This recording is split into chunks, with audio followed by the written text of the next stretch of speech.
Hello, Steve here. Welcome to Real Health. Who'd have thought health is about what we're eating? Join me on my quest to disseminate my go-to health regimen, the Health 44, my clumsy branding of eliminating 4 classes of food, introducing 4 classes of micronutrients. Bingo, bongo, health sorted. So thank you for your interest. Let's do this. Welcome again. You've clicked on today. Our juvenile way of looking at healthcare. Something like that. The way we want instant gratification is quite juvenile, and that's my idea for today. In many cases, it's like we're just all toddlers with a license. So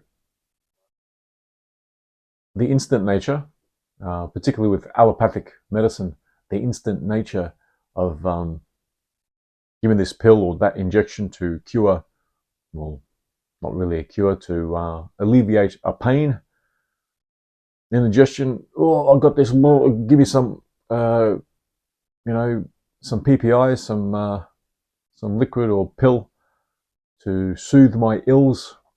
And hey, the mainstream healthcare complex, my doctor, my allopath has saved me. Not even the doctor is required. You just go down to the store, the drugstore, and you get your anti-indigestion concoction. No matter what side effects there are, as in downstream effects as well, we just know that we solved that issue for now, that heartburn example. And it's fairly juvenile for health. Maybe I should call this a toddler episode, because we want it now. We want things sorted and now to prevent our tantrums. But let's just stay with juvenile. So we need to exercise to drop 5 pounds, 25 pounds, 105 pounds, to look nice and svelte. This is the juvenile part, to get a hot date, perhaps. That's fairly juvenile. It's feelings based as well. We need to get that instant drop of weight, therefore eat less, exercise more, because we see it in lab rats. We've realized this over the last century and a bit only, because there never used to be obesity before. Why is there obesity now? It's our lifestyle. It's our, these are examples of not the case, but what we're suggesting, which is quite juvenile. It's our lifestyle. It's the seed oils. It's the processed foods. It's our choices. It's our genetics. What about the genetics of 100 years ago? It's carbs. It's this and it's that. You get my picture. The 2.2 regular listeners will know where I'm heading. Into the micronutrients, of course. Our ills, our issues with our health and our weight. Many would say that being overweight or being obese causes such and such and this other thing. Really what's happening is that all those other things are coexisting with your ever expanding waist circumference, your waist measurement. And that is quite juvenile. To suggest that you've gained 100 pounds and now you have that diabetes, the cholesterol, the high blood pressure, the achy joints, and then you got offed by an aneurysm, it was all caused by obesity. No, obesity is just what we see. It's a bit complicated, isn't it? Yes, it is. It's a bit complicated. The whole idea that genetic therapy and research and the pharmaceutical complex is designed to lengthen our life is quite asinine as well. Figures like in the US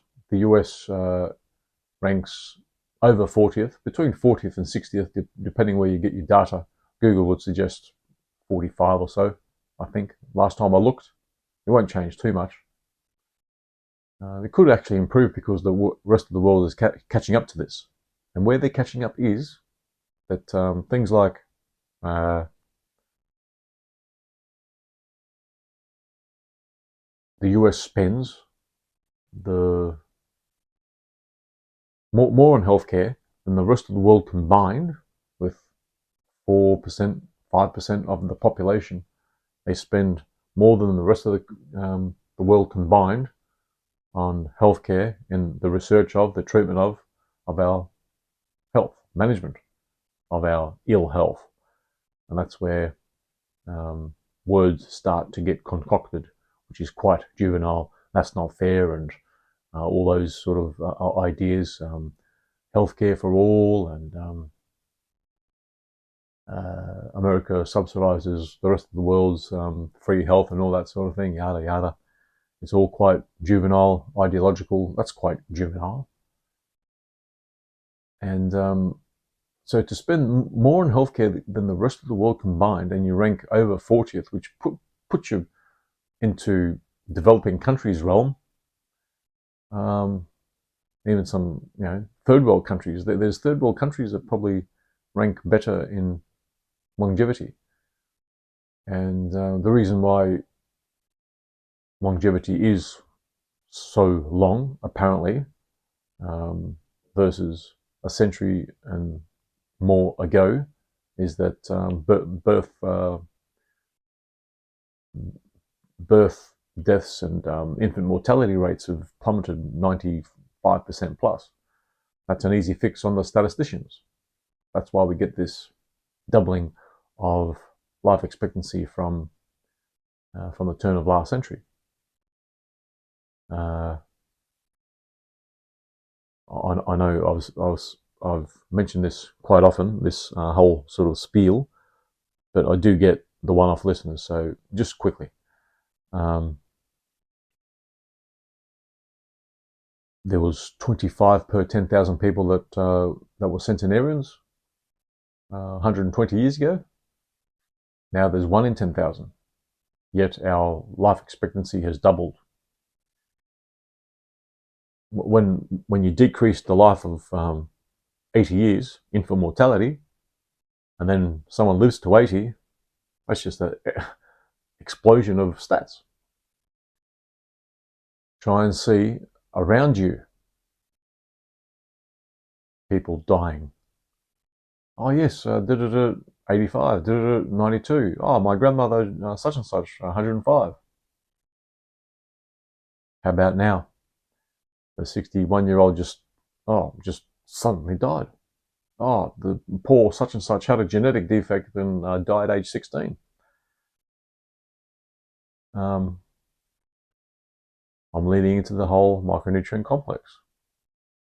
That's where the issue is. And the reason why the US rates so dismally, no, it's not their drugs and their lifestyle choices and their junk food complex and the whole 9 yards. That's quite juvenile to think as well. It's quite juvenile to think that the stats of infant mortality doesn't fix up the doubling of our life expectancy in 100 years. We take the stats from 1900 to now, that we've essentially doubled our life expectancy, but not from 1850. 1850, the life expectancy was up around what it is now. A little bit less, but because we started to understand more the whole germ theory thing, which pretty much really suggests that it's a bacterial understanding, not virus, prion, exosome type understanding. It's only a bacteria issue. Pathogens, um, pathogens that are seen under a microscope, not the ones that we think that are the issue in electron microscopes. I think I've had an electron episode in there somewhere, and that's a bit too much to go into today. This is just like an idea, notion, hypothesis type episode. The quest, the direction in genetic therapy, you have this gene. There's 4 particular genes that they're jumping on about. If you got this particular gene out of those 4, I can't recall them, but there's 4 particular genes that relate to Alzheimer's and dementia. Chris Hemsworth has at least 2 of those. And the people doing some perhaps great work, Juvenile thought, but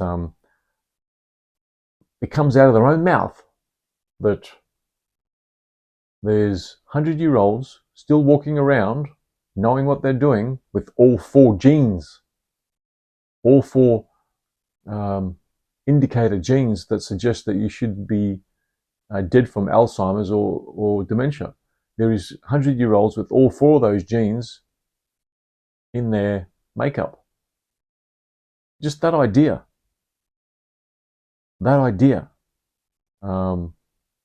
just blows everything out of the water. Some will say that's quite juvenile for you, for me, to think that it's complicated. Well, yeah, it's so complicated that you think that they're contributors to Alzheimer's, but there's still people that die of other causes before getting any signs, visible signs of Alzheimer's or dementia. So, no, I won't go down the Alzheimer's route where it only existed in the last half century. Yes, it was mentioned even prior, and we called certain Alzheimer's dementias and all that sort of thing. It's a nomenclature issue. But the whole struggle to be known in a particular field of study, medicine, the way they go about it in poo-pooing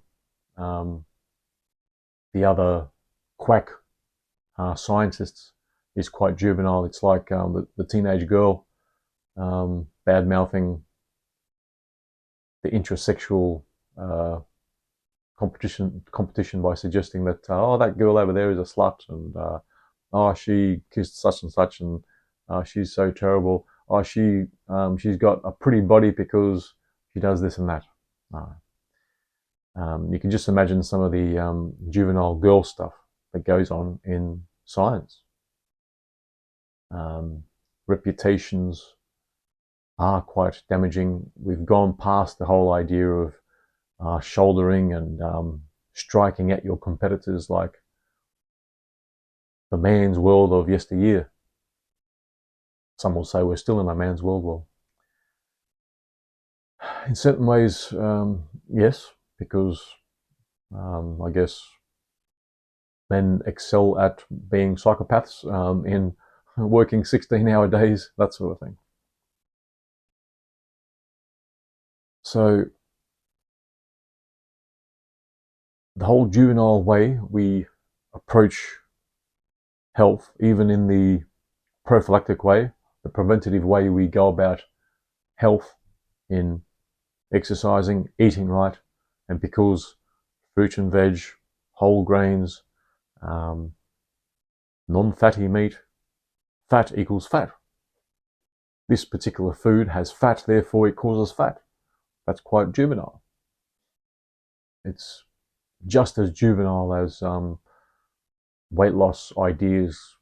Like a century ago, there was a Fletcherism, where you used to chew your food 30 plus times and they had Fletcher parties and all that sort of thing. And Fletcher died in the mid-20s or something, 5 years after his fame, and struggling with his weight. But what was happening there is all micronutrient deficiencies.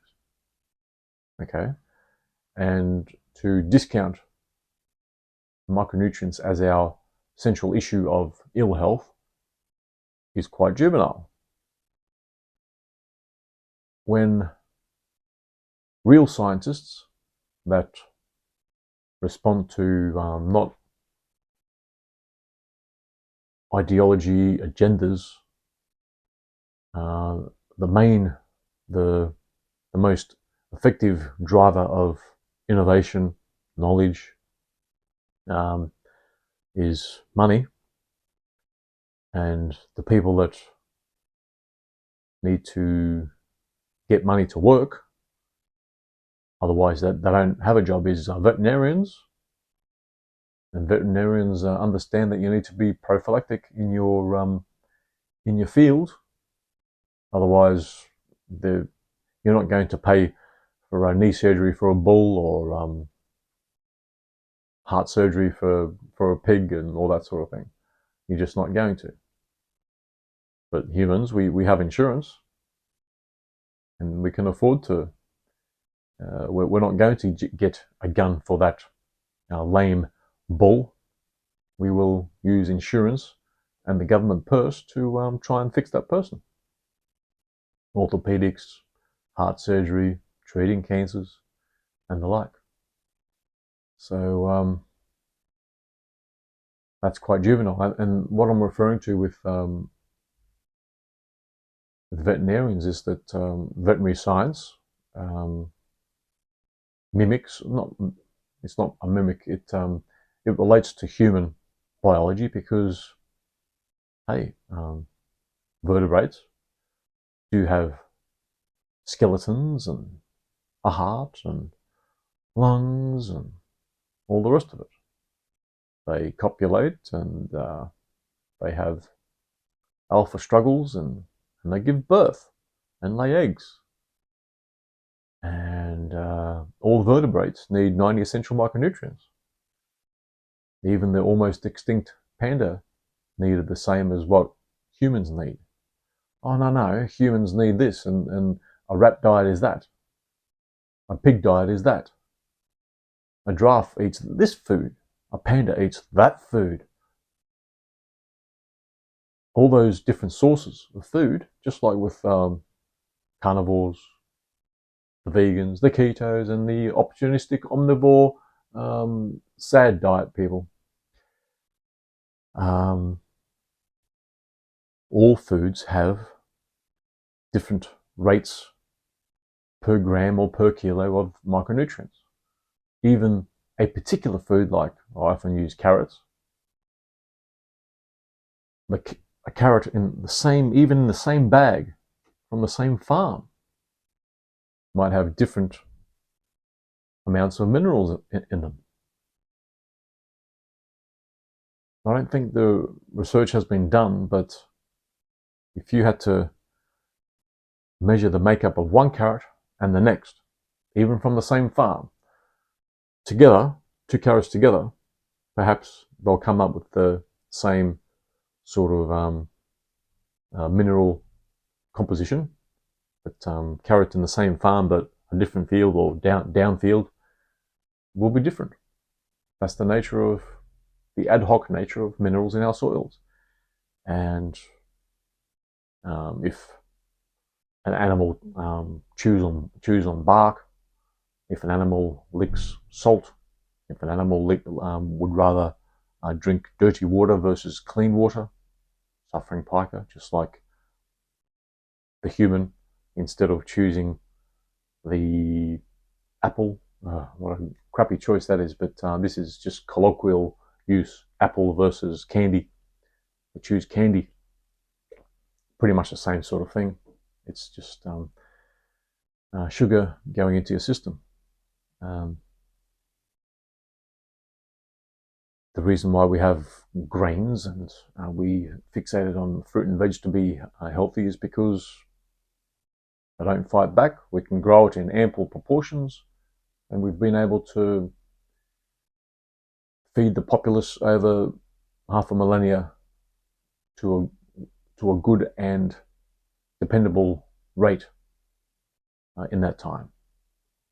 So that's why grains have become useful since ancient Egypt. Storing for a long time, cost less per bushel. Very a very a very good utility. You don't have to go rounding up animals, herding, hunting, back in hunter-gatherer times and whatnot. Grains were easier, particularly in times of pre-World War II, pre-industrial revolution.